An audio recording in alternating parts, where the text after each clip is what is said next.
Well, I think that's called putting it all on the line for the IRS. You know, so many of the members of Congress are bemoaning how family farms are going away, and yet they don't bother to simply peel away a couple of the layers to understand exactly what is taking place, not just on paper, not just in spreadsheets, but in the lives of America's family farmers and family businesses. Our next speaker is Peter Gunnerman. Peter is partner and director in Advanced Refining Concepts, a company known as ARC. He is in partnership with his father, Dr. Rudolf Gunnerman. And this is a privately held company that has had, let's call it, an explosive growth period. In a period of one, I say explosive because they produce internal combustion fuel. But in 1 year, it has gone from discovering this process in their garage to they are now building their second processing plant. They now have 33 employees and a future that has a pretty high trajectory. But nonetheless, with all of that going on in a very successful business and bringing a product that is very valuable to the American economy, there is still this thing called the death tax that is looming over their shoulders. Peter, would you please come up and share your story with us?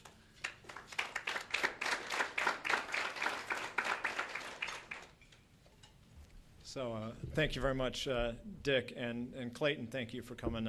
You know, it's hard for all of us business owners to be here in Washington when we should be home running our businesses, but you're taking the extra step with your son on the way, so thanks for doing that. And Dick, we don't use the word explosive in the fuels business. That's not a good thing to do. So as Dick said, my name is Peter Gunnerman. I'm a partner in Advanced Refining Concepts. It's a small privately held alternative fuels, clean fuels business in Reno, Nevada. And we make a product called G-Diesel, which is an alternative fuel that's used for diesel engines, as the name might give away. What's unique about the product is that it can be used in all diesel engines to reduce emissions, increase efficiencies, and it's made through a refining process that basically has zero effluent, so no emissions coming out of the refinery process itself.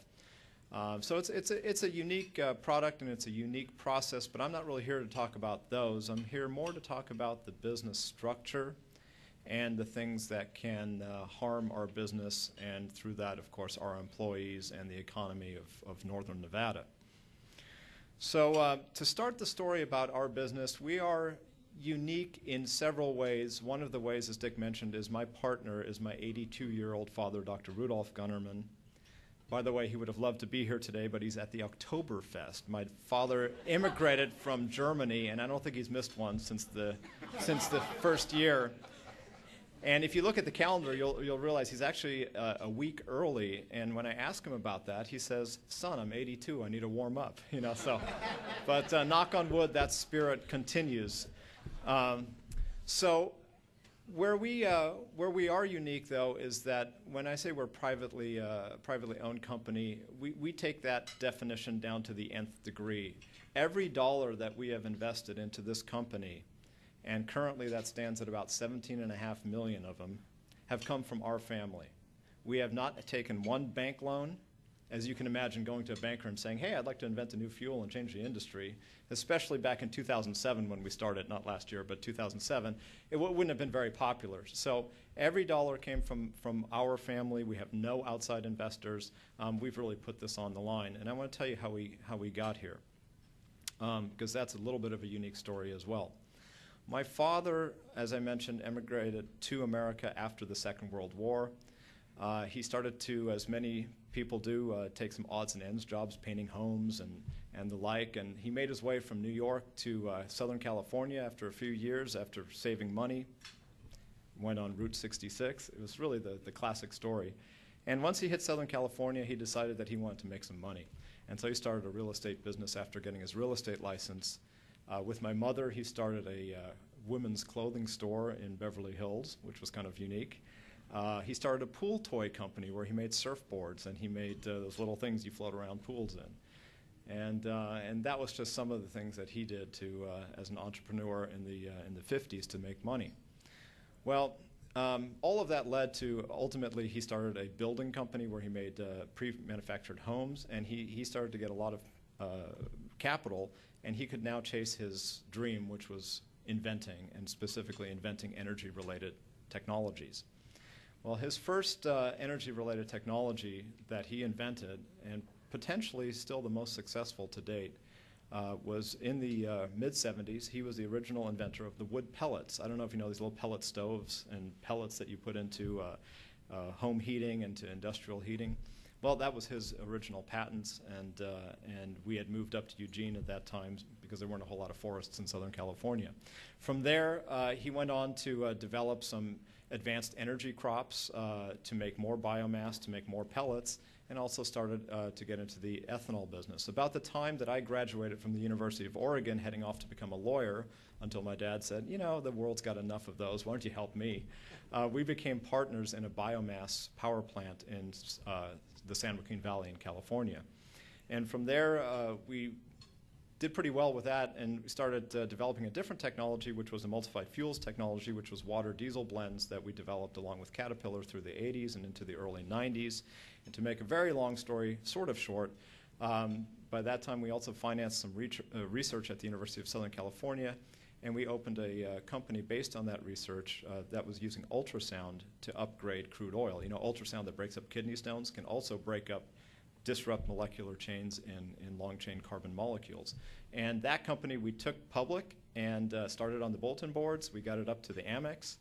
And in 2006, our independently hired board of directors decided that my dad was too old and they were going to fire him, his company. So that caused a little bit of a stir, and they wanted me to take over. I was the president of the company at the time, and I did what all good sons would do in that case. I said no, and I resigned. And shortly thereafter, they fired him. Now, that's a sad story, but it has a meaning because we did have some significant shares, and we were financially pretty well off. And at that point, we could have decided to retire and live the good life and do all that, but that really isn't our style. And in fact, by 2007, you would have found Rudy and I back in his garage, surrounded by flasks and Bunsen burners and everything that you would imagine, including my mom's pressure cooker. Developing this new, much to her chagrin because she wanted to do some canning, but to develop this new fuels technology.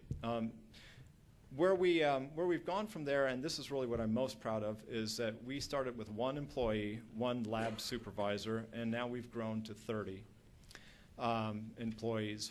We've, through the construction of our first refinery since 2007, we employed at least 100 people building that refinery, and I'm happy to say that we're now starting the second phase of a construction which will employ another 100 people in the construction business, which is sorely needed in northern Nevada.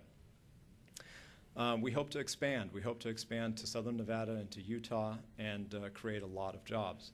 As a businessman, though, I have to worry about what is it that can stop me. Is it competitors? Sure. Are there better products? Sure. Advanced technology? All of that thing can stop, and I can deal with all of it. But the one thing I can't deal with right now, especially in this precarious stage where we're between a heavily capital-intensive shift from R&D into commercialization, is the estate tax, if something should, God forbid, happen to my father and to my family and to my mom.